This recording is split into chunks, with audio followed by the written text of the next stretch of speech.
I have answered the question. I hope I've answered it. If I have not, then I'm sorry. We just have to move on to the third part of our presentation. Based on this, we have to move on to the third part, which is under what conditions should a CIA be conducted? Under what conditions should a CIA be conducted? Don't forget, we said that cumulative impacts are contextual and encompass a broad spectrum of impacts arising from different projects of the same category or uh, different projects of different categories, cited in a particular environment and having cumulative impacts on the fiscal, social, and economic factors in that environment. So we give different examples of projects cited in the same vicinity and how they affected how the projects affect the environmental parameters and how such can be managed. We talked about that. So here we'll just focus on under what conditions should a CIA be conducted. Again, the terminologies we have been using, CIA is cumulative impact assessment, and VECs is valued environmental and social components. Okay, so in some cases, cumulative impacts occur because a series of projects of the same type are being developed. For example, where several hydroelectric projects are constructed or planned on the same river or within the same watershed, when multiple oil and gas projects or mines are developed in close proximity, or when a number of wind farms are constructed or planned within the same flyway or region. In other cases, cumulative impacts occur from the combined effects over a given resource of a mix of different types of projects. For example, the development of a mine site, access road, transmission lines, and other adjacent land uses. These are scenarios where it occurs. So cumulative impact assessment and management is appropriate whenever there is a concern that a project or activity under review may contribute to cumulative impacts on one or more VECs, that's valued environmental components. So this concern may be pre-existing or a consequence of the potential cumulative impact of the development and other projects or actions, human activities, or exogenous factors. So CIA is also appropriate whenever a given development is expected to have significant or irreversible impact on the future condition of one or more VECs that are, that also are or will be affected by the development. So the development may already exist, be reasonably predictable, or be a mix of existing and reasonably anticipated development. You can have a modular refinery already existing and you can plan to have a power plant coming up in the same environment. Okay. So in circumstances where a series of developments of the same type is occurring or being planned, the need for CIA can be fairly obvious. When a series of mining developments occur within an area where they will impact the same VECs, maybe common water body, or wildlife populations as the same VECs that the projects will be impacted upon, or community loss of access to assets. These scenarios is when a CIA should be planned and executed, or when a series of hydroelectric developments occur within the same river or within the same watershed with cumulative impacts in common on flora, on fauna, on downstream water availability or quality, on watershed sediments, and so on, or on local livelihoods, or on adjacent land access, land uses because of increased access from associated roads, or when a series of agricultural developments occur that will cumulatively impact land use. In that case, a CIA should be considered.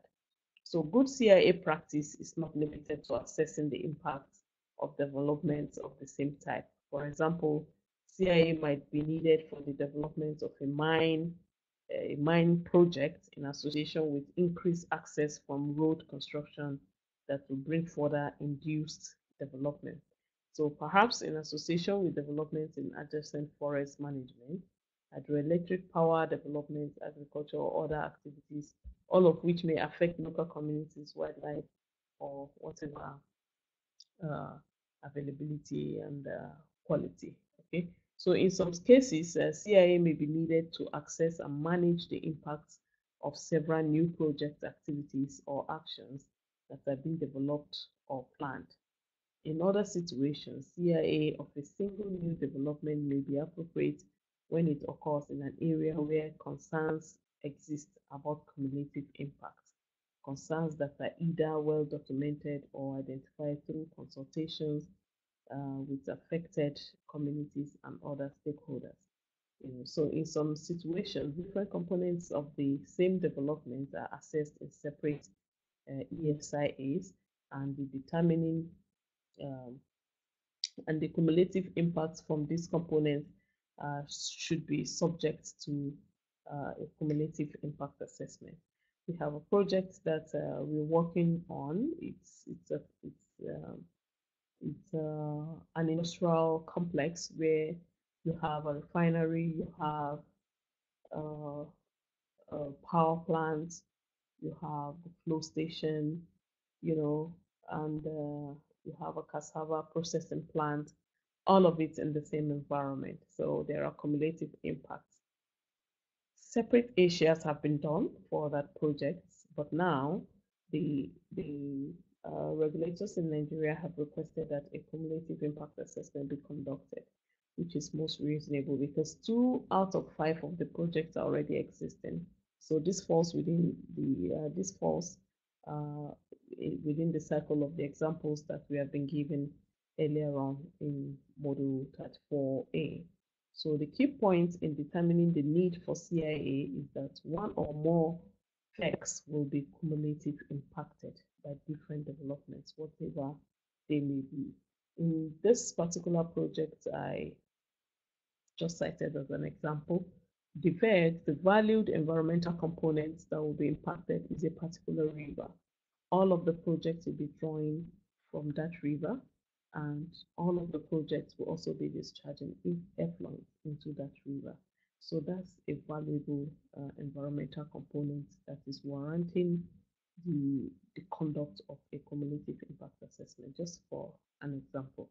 So cumulative impacts may also be identified and acknowledged in the ASIA process, and the measures proposed for managing the incremental contribution of a given project can be covered by the project's environmental and social management system. You know, so it is often the case when dealing with well-studied airshade or watershed or landscapes, or with widely recognized global issues such as climate change, for instance. Methods for assessing the incremental contribution to airshade degradation from the emissions of a new thermoelectric generation plants are well established in the scientific community and are typically an integrated component of good Asia reports. So these are the conditions necessary for uh, for the conduct of an Asia. So what are the expected outcome of a good cumulative impact assessment? The expected outcome of a good cumulative impact assessment can be summarized in the following. I will just try to summarize this point. So identification of all VECs is very key as the start point. You have to identify all the valued environmental and social components in that environment or under the developments that is being evaluated. And also in consultation with stakeholders, agreement on the selected VECs will focus on identification of all other existing and reasonably anticipated or planned potentially induced developments. What are the developments coming up in this area? What are the existing developments? That's very critical, in line with also identifying the valued environmental components that may be shared by this same developments that are either coming up or that are already existing. So another expectation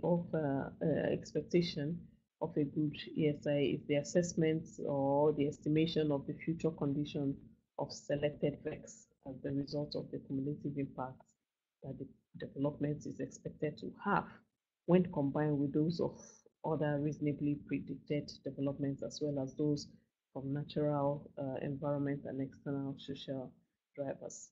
Also, another good point is evaluation of the future condition of the VECs related to established or estimated thresholds of VEC condition or to comparable benchmarks. So if you have a river flowing across this project, this development site, there's a river flowing, a proper evaluation of the future condition of this water body will have to be carried out relative to established or estimated threshold of that river body. So, and also an expected outcome is the avoidance and minimization in accordance with the mitigation hierarchy of the development impact on that VEC that has been identified for the life of the development or for as long as the impacts continue to be present. Another consideration is monitoring and management of risks to that VEC that have been identified. Like I used an example of a water body that has been identified, so monitoring and management of risks to the VEC viability or sustainability over the lifespan of either the development or its effect, whichever lasts longer, So provision of project-related monitoring data to governments and other stakeholders for the life of the development is crucial, and monitoring is very crucial and should be provided in the cumulative impact assessment framework so that the regulatory agency or the enforcement agencies can always take a look and see how well the VEC is doing or how bad the VEC is doing. So monitoring, another point is monitoring and management of risks to VEC viability or sustainability. Okay. So another point is provision of project-related monitoring data to the government so that they can monitor, and then continuous engagement and participation of the affected communities in the decision-making process, like selection, impact identification and mitigation, and monitoring and supervision, on a continuous basis. So the communities are also involved when it comes to monitoring of mitigation measures regarding to the VEC that has been identified, the valid environmental component that has been identified as a key issue for the developments, the developments that will be coming up and that will be generating cumulative impact in the long run. So because cumulative impacts often result from the successive, incremental, and combined impacts of multiple developments, so responsibility for their prevention and management is shared among the various contributing developments and not just, excuse me, the responsibility for the mitigation, reduction of this identified cumulative impact is a shared responsibility. So if it is an industrial complex, like in a place like Kano State, where we have industrial complex coming up, and this complex massive, you can have an industrial complex where you have about 20 different manufacturing factories, within the complex. Individual factory has to take responsibility for the mitigation measures that would be developed during the cumulative impact assessment and ensure its implementation accordingly. Okay, so the responsibility has to be shared for the prevention and management of various impacts by the various contributing developments. So because it is usually beyond the capability of any one party to implement all of the measures needed to reduce or eliminate the cumulative impact. So collaborative efforts will likely be needed, and governments will be or should be involved in a way as to do some very key monitoring to ensure that each parties are playing their different roles as will be stated or as stated by the environmental and social management plan. So in the case of the project I was talking about that Rich Ford is handling, uh, we have a power plant, we have a cassava ethanol manufacturing plant, we have a, a flow station, oil flow station, petroleum flow station. We have also transmission lines that will be constructed based on, of course, the power generation that will take place there. So different issues have been done, different environmental and social impact assessments have been done for each of this development. Each have been done, and we're looking to harmonize the impact, the cumulative impacts, contributed by each of these developments into the environment to see the water body VECs. One of the VECs we identified is the water body that is being shared. Of course, the air shade. The air shade is being shared. There's going to be a lot of releases of pollutants into the air. So all of this have to be looked into, and the different developments have to plan following the mitigation measures that have been provided in their areas to see how to mitigate, if possible, even prevent some of these impacts from occurring in the first place. So this is the major expected outcomes of cumulative impact assessment. We will take the questions. We'll take just a question from what I can see right now. We'll take just a question, but before the question, let me uh, encourage you to subscribe to our channel so that you can get all of the batches in case you cannot be part of this webinar from the beginning to the end, but you can subscribe to the channel and then always uh, get to watch the video later on, and you can drop your question in the comments column of the depending on the channel you're watching. If it's YouTube, you can drop the comments. If you're using Click Media, you can I can see your comments already, so it will be over after now. You can drop a comment, but on YouTube you can always drop your comments, and other social media platform, most especially YouTube, is what works for us. So thank you very much, and then let me take this question. Obina is saying that